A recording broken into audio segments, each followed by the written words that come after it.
আর কতবার তুমি বিয়ে করবে? চলে আসো, চলে আসো আমার সাথে। এই এই এই এই ছেলে, কে তুমি? তুমি এখানে এসে এই সমস্ত কথাবার্তা কেন বলছো?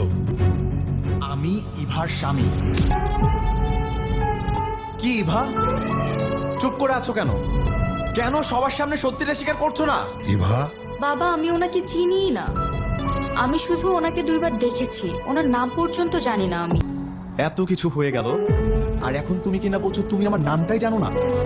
মনে করো ইভা, তুমি আমাকে বলেছিলে তুমি এমন একজনকে বিয়ে করতে চাও তো একটা সাদা গোলাপ দিয়ে সবার থেকে আলাদাভাবে তোমাকে প্রপোজ করবে।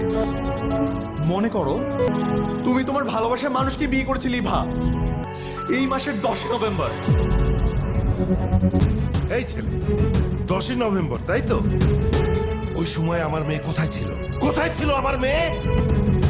হাসপাতালে ছিল, কোমায় ছিল, কোমায়। হ্যাঁ, ওই অবস্থাতেই ওর সম্মতিতে আমাদের বিয়ে হয়েছিল, কাজী ছিল, সাক্ষী ছিল। আমি ইভাকে না নিয়ে কোথাও যাব না। এই ইভা, চলে আসো প্লিজ। আরে এই ছেলে তো পুরোপুরি পাগল। ও আসলো কি করে এখানে? তোমরা সবাই হা করে দাঁড়িয়ে আছো। বের করো, বের করো এখান থেকে। ইভা, তুমি জানো আমি কখনো তোমাকে দোষ দিব না ইভা।